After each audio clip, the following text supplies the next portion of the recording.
cared. Everybody's like, good for you, girl. Like, stick to your guns. Like, they're racist. Like, I'm going on my own. I'm taking, Harry with me. We're all about it. Great. Yeah. So leave. Then it's on the credits and then she says it to Mindy Duchess. Kaling. Now she's the Duchess again. I'm like, you don't get to re-embrace something that you wanted nothing to do with.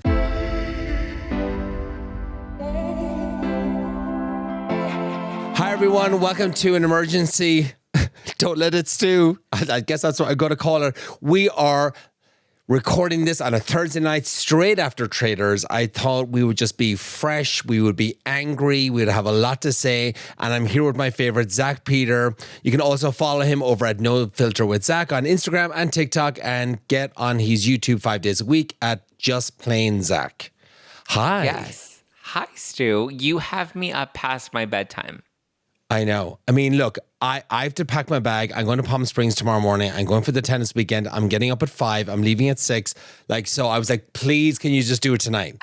And he was like, yes. I know. No, same. I mean, I was like, fuck, I committed to Stu and doing a show on Friday. And I had completely, this is the craziest month / this week specifically. He's killing it. This week is insanely, when I tell you, I have been up recording since 6. I've been up since 4:30, but I've been recording since 6. I've been nonstop taping since 6:30 a.m.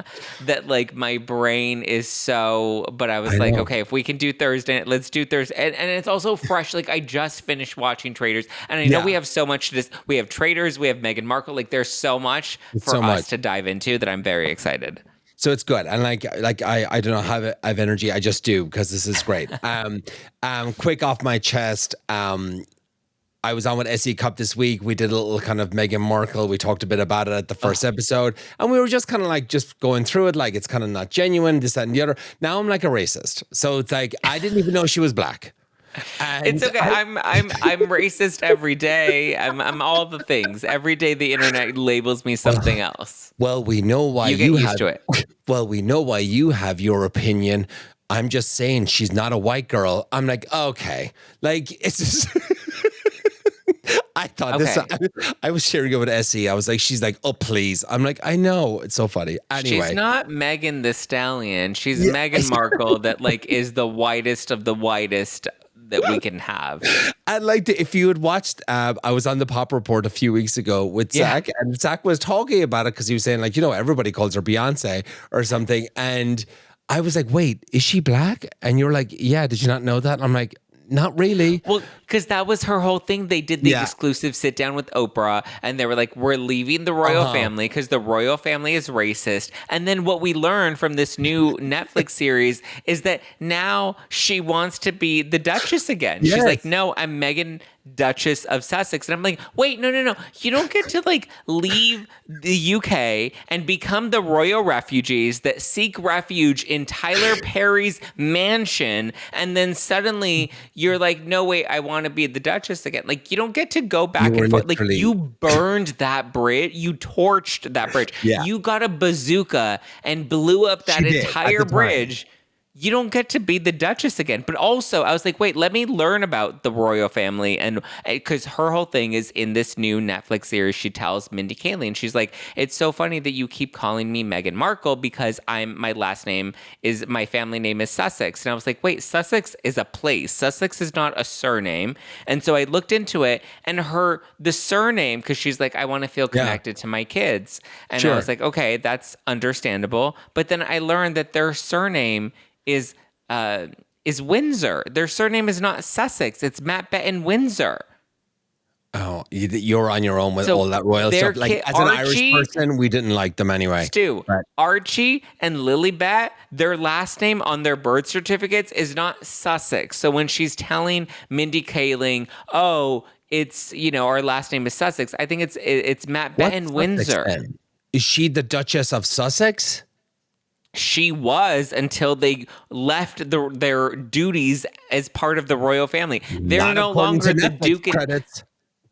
They're not part of the royal family anymore. They officially stepped down from their royal title. You don't get to still be the Duchess if you are no longer part, like, listen, and it's fine to say, okay, my married name is Windsor now. Like, my kid's last name is Windsor, and that's the name that I'm embracing. Fine. But, like, at this point, you want nothing to do with the royal family. So, like, at this point, he's Harry Markle. That's what it is. Yeah. Yeah. I mean, look, I mean, he'll always be who he is and stuff, but like nobody cared. Everybody's like, good for you, girl. Like, stick to your guns. Like, you know, they're racist. Like, I'm going on my own. I'm taking, you know, Harry with me. We're So all about leave, it. Great. yeah. So leave. Then it's on the credits that, and then she says it to She's Mindy Duchess. Kaling. Now she's the Duchess again. I'm like, you don't get to re-embrace something that you wanted nothing to do with. You know, it was like such an awkward moment over frittata. I mean, like Mindy was just looking at her going And like. Mindy Kaling was so confused. She's like, So wait. confused. Mindy was like, wait, so are they racist or aren't they? And it was also funny because the whole premise of her show is like, my friends are coming over into this house that we know is not her real house. And she's just like, Mindy's coming over. I'm going to make frittatas in this house that's not mine, in this pre-produced segment that we know is not real. But like, I'm going to make frittatas for Mindy Kaling because she's on her way over right now. And I'm like, it's just, it's so and now they show the overproduced. crew. And now you see the crew kind of in the background and stuff, which I'm all good about. Like, I'm cool about that. I look at this show from like a standpoint of actually having a cooking show and the production value, how it's shot, what's set up. And like, I'm so interested when she goes to the fridge to get berries or whatever, like what containers are they in? How like produced and set up is it? And it's very curated. You know how produced these things are. And when she's like, oh, I had, you know, these layers of cake that I just baked 15 minutes ago, you know that there are 12 layers of cake 100%. that have been made hours ago, that like it's all preset and ready, and you have backups in case she fucks something up. Like, of course. You know how much backup and production value goes into these segments. So for her to be like, oh, Mindy Kaling's come over. Oh my God, I need to make sure she has some frittatas for her to eat. But like, I don't want her to come over and starve. And it's like, really? I know. And I will say in the second episode, I felt like she was a lot looser. I felt like she was a bit better, like a bit. Like that should have been the first episode, the Mindy Kaling episode, I think. It felt like, well, Mindy Kaling was great in it. Like, she's fantastic. She's funny. She's giving me Mindy projects, Mindy. Like, Mindy carried it because Mindy's a pro, right? Yeah. Whereas episode 1 is her BFF Daniel that she like is clearly not BFFs with. Like Daniel, she's not even BFF with Mindy. She's like, we're pen pals. She's like, she's pen pals with Mindy. But it was fun. Like episode 1 was so funny because she's like, my friend Daniel that I met on the set of Suits because he was my makeup artist. And then like we're literally going through the episode and she's learning that he's left-handed. And I'm like, he's your makeup artist for 15 years and you're just now learning that he's left-handed. And also she's like, his favorite snack is peanut butter. And then she's like, wait, but let me make sure I write on this bag of pretzels that I've repackaged that it has peanut butter in this just in case he's allergic. And I'm like, wait, I thought peanut butter was his favorite snack because he's your friend of 15 years. And now you want to make sure you don't violate his potential peanut butter allergy. Like what? But I know him so well. I know him so well. Wait, you're left-handed? When did that happen? Like what? So it's a shit show. It's entertaining. I think that this show would have been a hit. Go ahead. Listen, sorry. It would have been a hit if this was Pinterest era 2015. Correct. Right? When people gave a shit about this and they were like, oh, let's put flowers and ice cubes and let's, make homemade preserves and let's have a bee farm in the backyard. Like all of those things, I think this would have been great if this show was happening 8 years ago. Yeah. Or else just make it feel a bit more real. Like remember, like take a page out of Ina Garten. Yes, like Ina Garten, like she's in the Hamptons in her massive house and like, the friends come over, but they're legit friends. You know that she knows these people. They go down to the beach. Yes, she'll build a fucking clam bake on the beach. It's so unrealistic, but she does it and you like it and you believe it.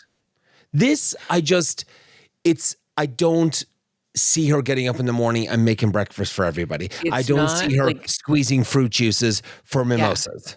Because like even like Gwyneth Paltrow or Martha Stewart, right, who have Yeah, built these big lifestyle brands, they're aspirational and they know that they're not relatable.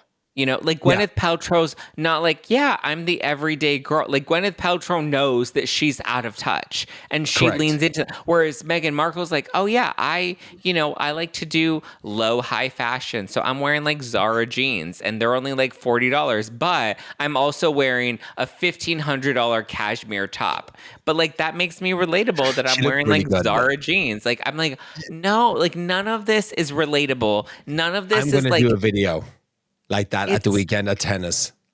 Like, I had to go from high to low. Is that what she says? she said high to low. And I'm like, high to low, like that's a big difference. Like Yeah, $50 pants and a $1,500 cashmere sweater. Like that's really big high to low and like very not aspirational. Like very not attainable yeah. and like it's wild how she tries, or even in episode 1 where she's like, I'm gonna bake a cake and I'm gonna frost it, but rather than getting a frosting pipe, I'm gonna use a Ziploc Ziploc bag because bag. that's like a hack that I've learned. And I'm like, girl, like either be super pretentious, aspirational like Gwyneth Paltrow, or make it attainable for the everyday person. But like this middle place that she has, like it doesn't translate. It doesn't make Um, sense. I, because I'm posting like these, there's a lot of memes going around, like making fun of Megan's show and so forth, and I'm sharing them, and I shared Zach stuff too. You got a really good one the other day. He had like a few million views on his TikTok talking about it. He uh, when at the first episode there she's showing them the mountains of Montecito, and Zach went to say, he's like, this is where the Palisades used to be. It was really funny. It was classic comedy. I just thought it was fantastic. But somebody DM'd me and she's like, you're being harsh on her. I'm like, to a fan or something. And I was like, no, I'm just kind of looking at it as they're producing, like, it interests me and stuff like that. I said, she's like, hell yeah, my girls are getting fruit rainbows for breakfast. Thanks, Megs. I mean, I I love when fucking people are love like, you're people. being too harsh on her. I'm like, are we though? Because I feel like people really liked her when she first came on the scene. And Yes. then the more we got to know her, the more we were like, oh, uh, I don't know if I like her that much. Also, like, What was the actual definitive reason of why people don't like her? Like, really, I was it think it's because when she tried to take down the royals? Yeah, I think it's because she shit on the like. Here's the thing: most people are like, "Wow, you reach a new like when you go from being the girl on Deal or No Deal that's opening the suitcases, and then you Mm-hmm. go on Suits, and the next thing you know, it you end up marrying into the royal family. Like you're building up, and the Yeah, next thing you know, it she's just like, wait, but I didn't even know who Prince Harry was. And like the royal family is like, they're racist and it's too demanding and it's all of these things. It's like, you're going to shit on the royal family. And like, yeah. what are you doing now? The fall from grace that we've had with Meghan Markle because of her own sort of like arrogance is just kind of wild to me Yeah. that like I understand the criticism of her because it's like she keeps fumbling the ball, you know? Like That's the there's thing. Yeah, nothing SB was unique saying that that she brings to too. the table and she completely like tried to tarnish. And I'm not saying the royal family is perfect, right? Like they're so old school that they're absolutely going to be flawed, but the Yeah, fact that you try to come in and torch the royal family and take your husband away from the family that he was raised in yeah, and then yeah. try to make it seem like we're escaping this terrible life to then try to embrace this Hollywood life. Like it's such a mixed message that doesn't land, you Yeah. know? No, I get it. I mean, that's what I thought it was as well. And, and she's had this contract now with Netflix. She's had one with Spotify. I think that one is done as well. Does she do a podcast anymore? She I don't. used to, and then she fucked that up too. And here's the other thing: is like all like people that have worked for her and the Spotify people that Yeah. used to be part of her team have all talked about what a terrible experience it was to work with her. Like this, she's the anti Justin Baldoni, whereas like right now, Justin Baldoni is under fire for having a toxic positivity work Yeah. environment. Just move And on to she's that. literally the opposite, where she's truly toxic and like people loathe having to work with her because of how difficult she is to work with.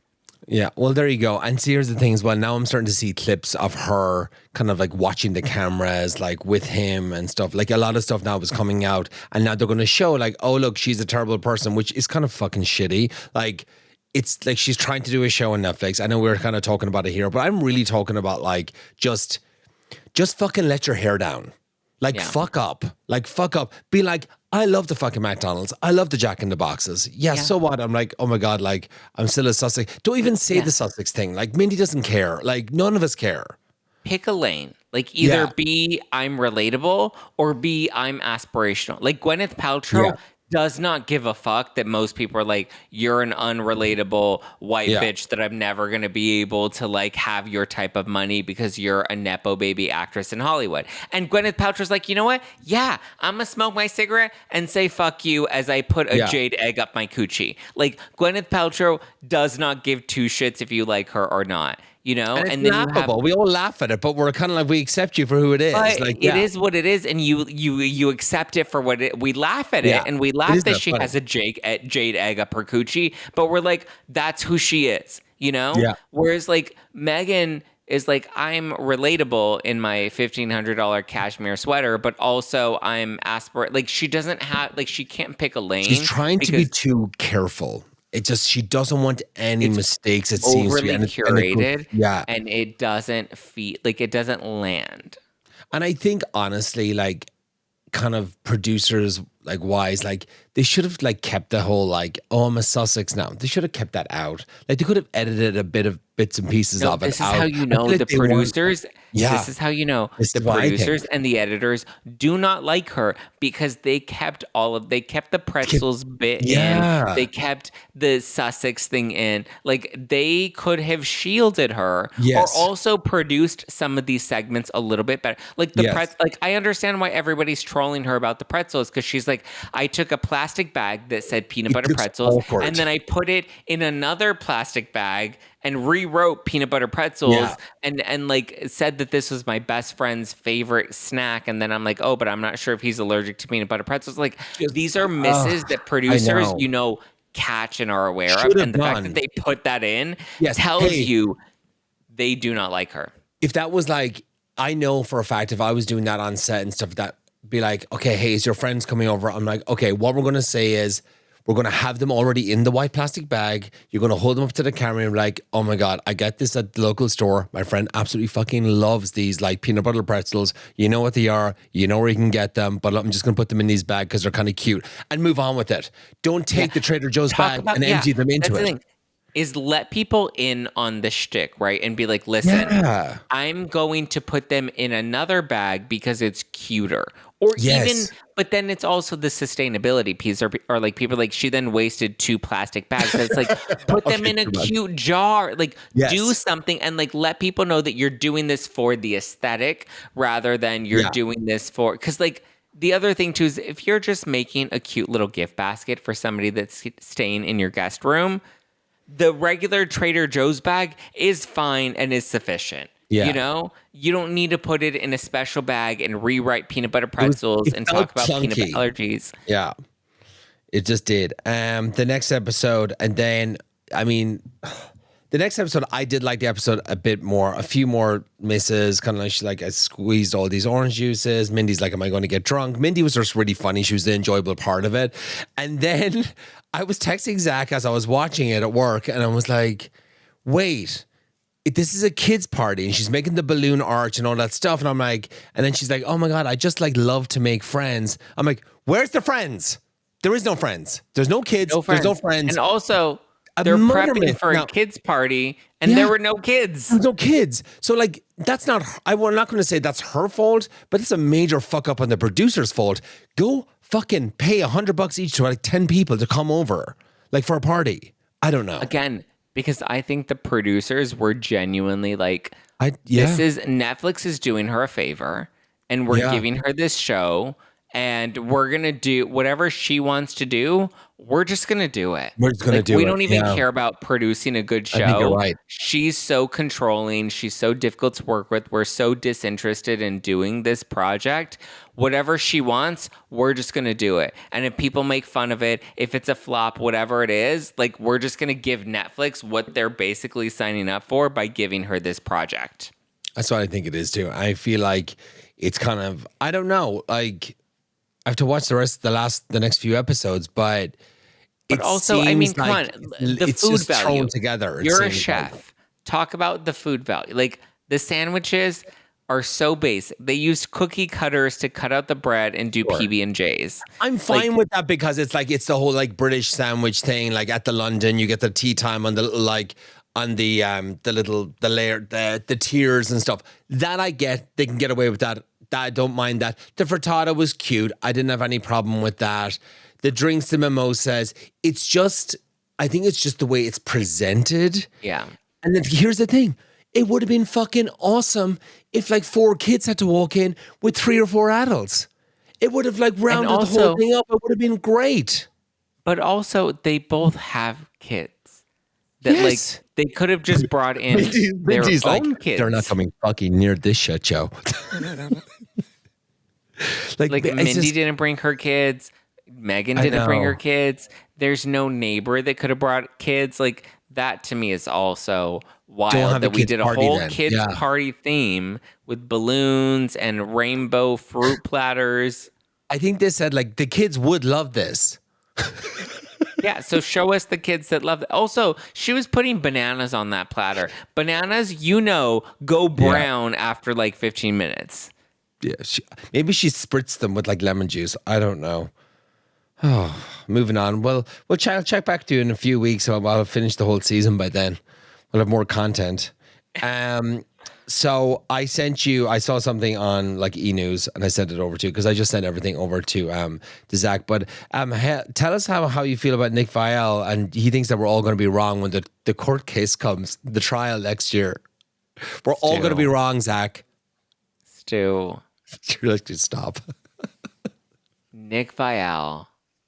I would love, he would never do it because he doesn't have the balls, but I would love a sit down with Nick Viall where he and I can actually have a conversation and debate this one-on-one. Because you and I both love Heather McDonald, and I talked to her today. Yeah. I'm going to be on her show next week because she's great. To obviously counter everything that Nick Viall said because it was all fucking stupid. But I would love nothing more than the opportunity. And again, he would never do this. His ego and his balls would never allow him to sit at the table and It'd be a great show. It would be a great show. It would be a ratings bonanza, right? Yeah, it would be. I think people would absolutely tune in for this.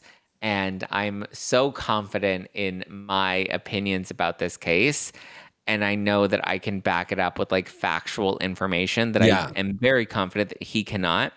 Because every time I've listened to his commentary about the Blake Lively, Justin Baldoni stuff, it's so surface and so like not deep and like not intelligent when he has these arguments that I would love to have a real conversation with him. I know he would never do that. Again, I don't think he has the balls to sit at the table with me, and I think his ego thinks he's more important than I am. But he just did Heather McDonald's podcast where he basically doubled down, and his argument, to my understanding, is like, why, like, one, people that pretend to be good people are not always good people.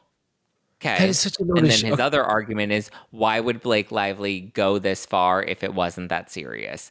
And if he's ever really thought about this critically or deeply, I've presented a number of different arguments as to why she may not be telling or completely honest in this case, number one. And number two, like, there are so many details and layers that have now come out from this case that, like, there's no way, I don't understand how anybody that has a working brain can genuinely be on the side of Blake Lively in this case. It's crazy anymore. Yeah. Like, I get it at the beginning, people may have wanted to be objective, or they may have wanted to be on the side of believing women because, like, that's the right thing to do. Yeah, but of course. This point, months later, And there's I mean, nothing. I sat in this morning's hearing and I was taking notes and I'm like, her legal team, I don't even think they're confident in this case. Like listening No. to today's hearing and listening, even the judge was so like over them of being like the judge was like, these are, you can tell just in his cadence and in his attitude towards some of their responses, which I feel like the judge has more in the past been on their side, Blake Yeah. Lively's team's side. Today's hearing was, or this morning's hearing as of Thursday morning, it was just like you can tell the judge is just fatigued and tired because these arguments are so preposterous. It just needs to end. But their egos won't let it. This will go to trial. It will. I just don't think know. it I will. mean, I'm torn. I'm like, will it go to trial? Like, how much longer can she drag this out? No, she Like, can't. She can't back down now. She has to go all the way. that's the thing. Is it's like it's gone so Because- far that it's like, Because if what she does she goes do? but put it this way, she goes all the way, she loses, right? It costs them a few $100 million or whatever it is, right? Ryan has the money. He sent Mint Mobile.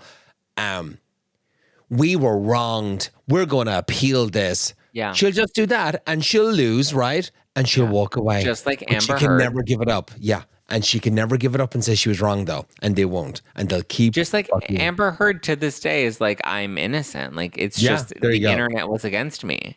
Yeah. Yeah. That's all I have to say. And like, it'll go away. I was wrong and stuff like that. You know, we know It's people just, that do I that. mean, It's crazy. Stu, like, you don't even understand. Like, I try so hard. Like, I ask myself every day. I genuinely, because I had to do an interview today for a documentary that they're producing about this. Oh, great. And they asked me, they're like, how do you, like, have you ever questioned yourself? And I'm like, I question myself every day about this case because I don't want to believe that she's not being honest. Like, I'm waiting Yeah. and praying to be proven wrong every day. Sure, I'm hoping yeah. that there's a smoking gun that can prove me wrong. But the more we dive deep into this, like the more she looks ridiculous. I mean, even this week's headlines were like Justin Baldoni created a work environment that was Toxic focused positivity. on toxic positivity. And I'm like, you guys have had like 3 months now, and the best you came up with was that he's too nice in the work environment. Like, So do we all have to be awful now? Like, is that going to go against us now to be like nice? that's the thing. Like, do we all have to work for Jeff Lewis in order to like realize that like that's not normal? Like, I'm trying to understand what work environments are normal, because if you're too nice on set, Not over like, there. It's not over there. Serious. I can tell you that. like is that what we like? Do we just have to all be like not nice? Like, what do we like? Toxic positive. Like, he was telling people to focus on their wins for the day rather than focusing on the losses of the day. And he was Sounds having like a them great sign boss. off. He was saying that they should sign their emails off by saying With so love or much something. love. So much love. And I'm like, that's nice. that's the most toxic thing that they can come up with. Like, that he's you done. lost it at that. Like, I mean, if that's your thing, like, go fuck off. Like, piss off. Like, now we're done. Like, we're done with you The too. LA Times literally did a whole article on how he contributes to a toxically positive work environment. Like, But is that meant to like fuck with their brains, like using the word toxic? So like use a negative connotation and then a because positive one? they want to make it seem like being a good guy. Like, we've all had terrible toxic bosses. Yeah. And like, we're supposed to like not want that. Like, we want more of that. Like, we don't want somebody that's like nice It's really and in bad. tune with their It's emotions. really bad like, to say that's that. the mind fuck of it right now. Is it's like Yeah. there's too much toxic positivity in the workplace. Like, that's how you know it's so warped. That like that's the biggest smoking gun that they have against this dude. So like they just need to speed up the trial and just it needs to be like held like next week and just wrap it up. Like this waiting a be year done. thing. It's just be done Please. with it. It's just crazy. All right, so we came here tonight for a reason. So Traitors was on tonight. The finale just happened. It's Thursday night. We're recording this, and overall, I really liked the ending. I did. I wasn't expecting it, and I kind of liked it. Yeah, I will say it was a terrible season, but Okay. the finale redeemed this season. Yeah. Like, the finale was good. So I'm very proud that I predicted what I thought was going to happen at the top of this season, or at the top of the finale. because I thought with the edit, I'm like, listen, if Brittany votes for Cliffhanger. Danielle, bombshell. But if Brittany does not vote for Danielle, spoiler alert, if Brittany does not vote for Danielle, then it's going to be a deadlock tiebreaker.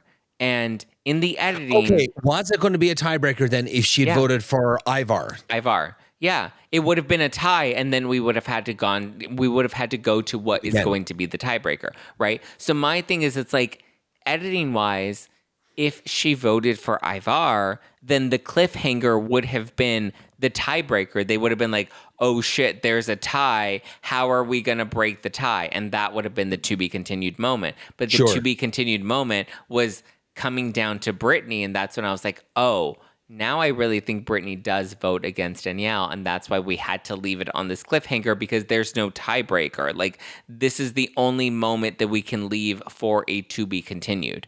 So I was also a little skeptical because I'm like, wait, but the editing suggests that Brittany may vote for Danielle. Normally the editing is deceptive in any reality show, so I was skeptical, but I'm happy that we got this good result that I predicted, where we see Brittany, because the whole theme of this season has been the traitors turning on each other, and it was just so poetic that we then You're see right.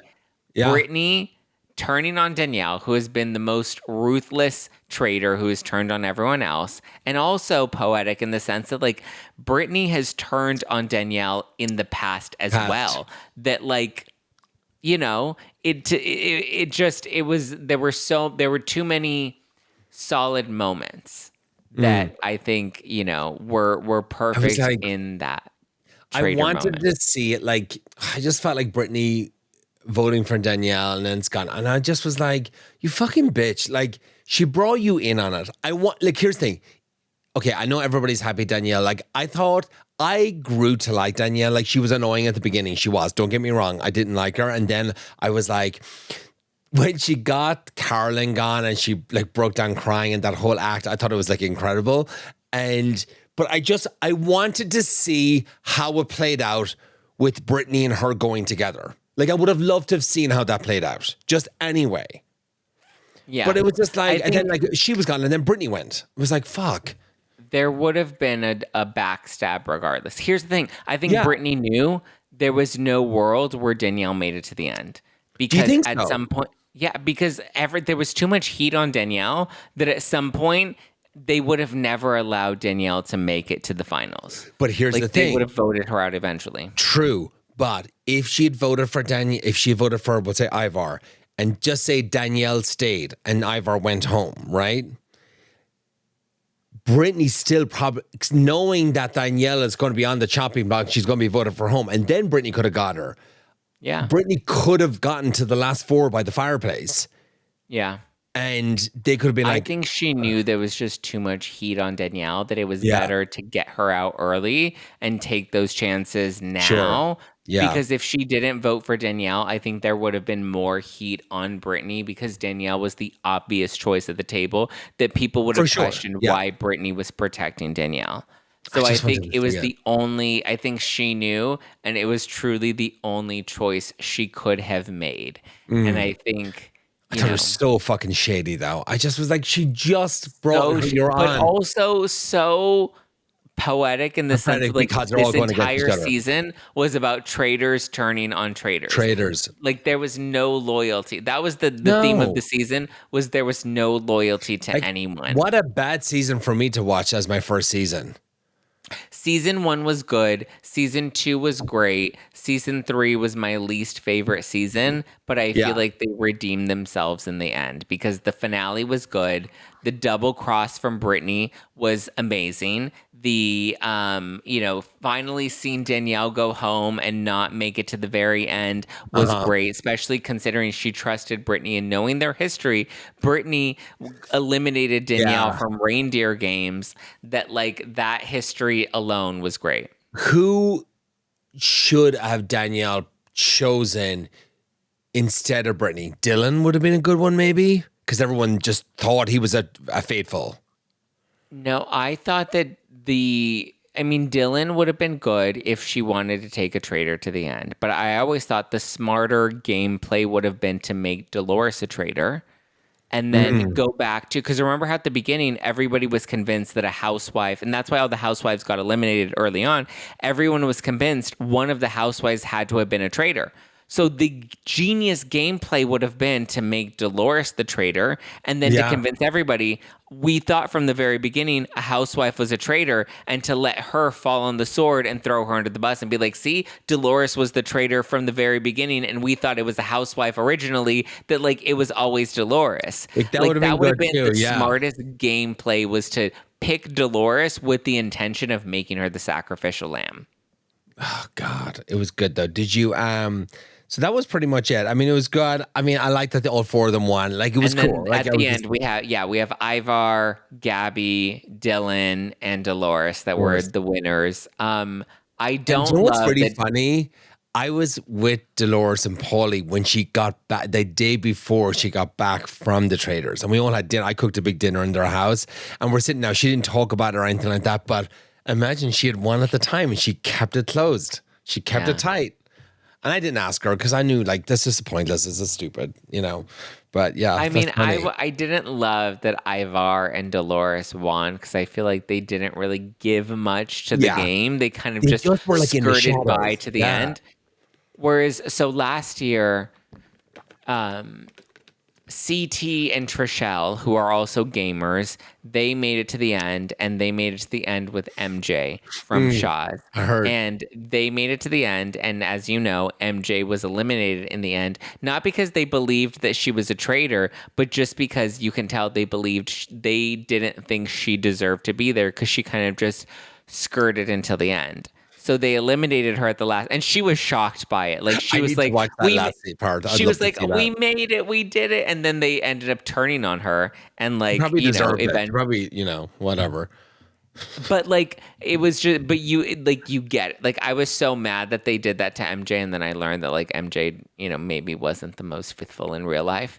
And so I was okay with it eventually. But like, I was low key this season, kind of like. Annoyed that they didn't do that and that everybody was so faithful that they allowed Ivar and Dolores to like collect the prize winnings in the end, when I felt like Ivar and Dolores didn't give much. They didn't do much. They really just coasted the entire season, whereas I feel like Dylan and Gabby earned their final spots at the end. Yeah. Did you watch the reunion at the very end? I watched the reunion, yes. It was fine. It was good. It was cute. It was cute. It had moments. Yeah. I mean, Dorinda got triggered. That was kind of cringy. I mean, I feel like MJ did the same thing last season where it's like they know that they're Bravo stars and they know the reunion is the big moment. Yeah. Dorinda, I feel like, came in very hot. And I'm like, you literally were there for one episode. Like, I love you, but you were there for one episode. You're going way too hard and it's not necessary. See, listen to Andy. Andy's like, she doesn't like to be put on pause. No. I was like, oh, she has a show coming up anyway. She has a new show, I think, coming up soon. So yeah, her Bluestone Manor Manor thing. Yeah, she's fine. She'll be fine. Yeah. That is pretty much it. And Alan Cummings did say there is another season, so that'll start recording, I guess, soon, and then again in the fall we'll get another season. Yeah, they'll probably film in the summer, and then the seasons of the Traitors usually air for the U.S. edition in January. So I would imagine they'll probably film later this summer, and it'll air January of next year. If you were to go on, what would you like to be? Ugh, that's so hard. I mean, you know me and you know my personality. I'm too much of like a big mouth, call it out. Yeah. Like, I would probably get eliminated early on, regardless if I'm a faithful or a traitor. I think my best bet is to be a traitor and just kind of try my best to play the Dolores game and just like kind of coast under the radar. That's the only way to win. That's how season 1's winner won, Sari. She won by basically playing the game the way Dolores did this season. It's like, don't ruffle feathers, kind of coast, make yourself look a bit aloof, throw people off. I mean, that's why Carolyn made it so long, is because like she was just so aloof that nobody would have ever expected her to be a traitor. Yeah. So funny. My God. All right. Well, that is it for our Friday episode here. Zach, thank you so much. Please tell everybody where they can find you 5 days a week and TikTok and Instagram. No, he's killing it right now. He's had like hundreds and hundreds of thousands of streams. Follow him, rate him, leave reviews. He's doing really well. I'm really proud of him. So tell everybody where they can find you. All over I mean, listen, the podcast is called No Filter with Zack Peter. You can listen to it. It streams Monday through Friday. We have new episodes. TikTok, Instagram. I mean, Zack Peter all over the internet. Just go and give it a love and listen. I mean, everybody's loving it. I was just in the elevator, like coming upstairs right now. And then the girl's like, wait, are you on TikTok? And she's like, I see you all the time. And I wanted to like ask you if you're the one on TikTok. She's like, I love, like, everybody's so invested in the Blake Lively, Justin Baldoni drama. Like everybody, like I get stopped on the streets like all the time. Like everybody just like wants to discuss it. It's such a juicy case and I'm covering it every angle. Like today we had another court hearing this morning. So it's just, it's fascinating and wild. So if you're like lying in bed and you're like, oh fuck, something happened. Guys, set up the camera. Like I need to go. Like you need to get out fast. It's on. Let's go. Let's do it. Like I said, this morning I was up at 6:30 taping content because it's never ending between Blake Lively and Meghan Markle and then Onija, the Queen of Pakistan. Like it's been never ending. That's another episode. I need to ask you about her. Thank you so much, everybody, for listening, and I'll see you back here next week. Bye.